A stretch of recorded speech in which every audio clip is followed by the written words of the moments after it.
Here's someone that wants to pay me to fly helicopters. And it's in Africa. What's the worst that can happen? Welcome to 10-Minute Travels. With me, as always, is Phil Freeman. And with me, as always, is Shane Patrick. And we're going to talk a little bit about flying helicopters in Africa. Let's get right to it, shall we? Shane, you spent some time in Africa, over a year straight. And when someone leaves their home, you always think someone who leaves their home is going into a lot of unknown. It's a different continent, different rules. You're going to see and do things that you've never thought of. It doesn't matter if it's Africa or Asia. It's always something different. And that's what's so fun about travel. What brought you to Africa? Well, I was in Hawaii on the Big Island trying to learn how to fly helicopters. And I already had my private license. I was working on my commercial endorsement. And I was studying with a guy who's South African. We were at the same level, so we studied together, quiz each other on laws and whatever, and then we'd take breaks and chit-chat about what we did before we started flying helicopters and that sort of thing. His deal was that he was working for a helicopter company in Botswana.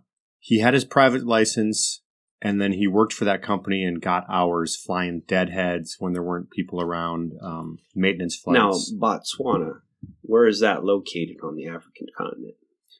Botswana is just north of South Africa, landlocked. On one side is Namibia, and on the other side is Zimbabwe. Namibia stretches all the way to the Atlantic Ocean, correct? Sure does. Yep, the skeleton coast. Miles and miles and piles of sand. Pretty incredible. Yeah, and Botswana's roughly the size of Texas or France. This South African, he and I had some similar experiences, guiding rafting trips, big backcountry adventures. He got his commercial license and went back to Botswana to now work for that company. And he said, let's keep in touch. And I don't know about you, but I've met a lot of people over the years and they all say, let's keep in touch. And not too many people do. It's just sort of a thing we say. Come on, let's lay down a percentage. 18? In my experience, that'd be high, but you're maybe better at it than I am. I'm optimistic. Yeah. But this guy, he stayed true to it, and he got back in touch with me and said, hey, we're looking for a pilot. Gave my contact information to his boss, and he and I had a very memorable phone interview. We had two. First one I don't really remember. It was kind of like, whatever, really similar to everybody's phone interviews. The second one was memorable because near the end of the conversation, he said, well, it's dark now, and I'm pretty sure those are lions, so I need to go inside. But if you can come to Africa for 2 weeks, if you like me, I like you, you have a job. It was a 2-week interview then, literally. Yeah, because, really before they want to spend a lot of money on getting work permits and converting your license, I needed a Botswanan pilot's license and all of that sort of stuff. They want to make sure you're going to be able to stick it out for 2 years. Not everyone can do it. What kind of test was it? It was just a function of getting you around the team and then finding if you worked out. Yeah, and I think, that's how they've always gotten people is they probably get a good feel for it. This After person's going to make it or not. So they clearly hired you. They did. And before you went, what were your premonitions? What did you think it would be like? I don't really know what I thought it would be like. Come on, some clear ones, though. Weren't there some images, just that are affiliated with whatever? Well, yeah. I mean, you have the elephants and the rhinos and the birds flying in front of the acacia trees and all that stuff. And also, to be honest, I had the starving child with the bugs flying around their face. I had those images too. HIV, AIDS, I had all of that sort of stuff. But I figured, here's someone that wants to pay me to fly helicopters. And it's in Africa. What's the worst that can happen? I mean, I didn't really think about what the worst that could happen, but I thought, I should go do this. There's always worse, but there's no reason why not to. Yeah, exactly. So I did it, you know. What was the deal? They were going to have a certain amount of time where you were contracted to fly? Yep, I agreed to 2 years. Did you have any vacay, or how did it all? In Botswana, it's pretty progressive actually compared to a lot of Africa. One of the things is full-time employees are entitled to 1 month of paid leave. And so I was given February.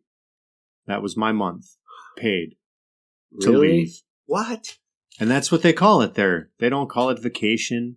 They call it leave. Go leave. Go get out of here. Do something. Go look around. That concept. Yeah. And it's really, for Africa, I was really surprised. Botswana's pretty progressive. They have free healthcare. It's not the best healthcare, but it's free. Education is compulsory and free all the way through. If you want to go from, you have to start. Uniforms or no? They do. They do have uniforms. You have to start school by age 7. You can start it before that if you want. Most of them, I don't think, do that, actually. But yeah, you can go all the way through university, and it's paid for. Their roads are not awesome, but they're not bad. And they actually have an equivalent of Social Security. Once a month, try to think of what it was, like 600 pula. It's about $50. Interesting thing about pula, that's Botswanan word for money. It's also their word for rain. That gives you an idea. Whoa! What environment I was dealing with. Kalahari Desert. It's dry, pretty dry. Yeah, wow. But once a month, anyone over the age of 60 gets 600 pula. And my company... over 61? Anyone over 60 Sorry. Gets 600 pula. About $60, $50, something like that, depending on the exchange rate. And the company I worked for actually had a contract to deliver pula to 6 villages that are only accessible by helicopter. I mean, you could get there by boat and stuff, but not in a timely manner. So you're the money man flying in from the future. Yeah, so I would have a helicopter. And are they all cell phones with the tell me what did you see there? Cell phones exist in the maybe four cities in the country. In the rest of it, cell phones don't work. Still wild there. Yep. Yeah, and for instance, flying at night is illegal in Botswana for 2 reasons. One, they don't want any poaching.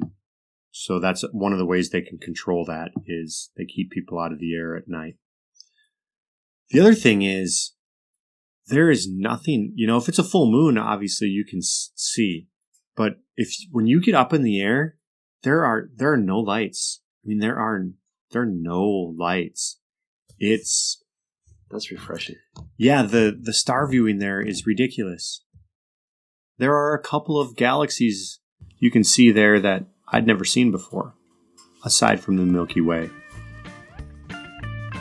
That was Shane Patrick talking about flying helicopters in Africa. If you want to learn more about Shane or listen to more 10-Minute Travels, please check us out at 10minutretravels.com. And we want to remind you to make sure that your sense of humor matches your sense of adventure.